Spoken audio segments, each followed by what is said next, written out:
બધા પૈસા પૂરા થઈ ગયા? હા બાપા તો પણ તારે કહેવાય તો ખરું ને પૈસા પૂરા થઈ જાય એમ છે. પણ મને એમ હતું પૈસા પૂરા નહીં થાય.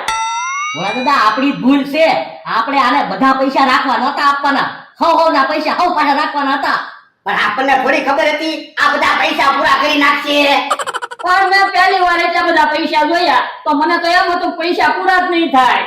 બોલો લ્યો, 50 રૂપિયા દેવાના હતા ત્યાં 500 રૂપિયા આપ્યા. 500 રૂપિયા દેવાના હતા ત્યાં 5000 રૂપિયા આપ્યા. 5000 રૂપિયા દેવાના હતા ત્યાં 50000 રૂપિયા આપીને બેઠો. પણ તમે બધાય ફર્યા કે હું એકલો ના બધા પૈસા વાપરી ગયો.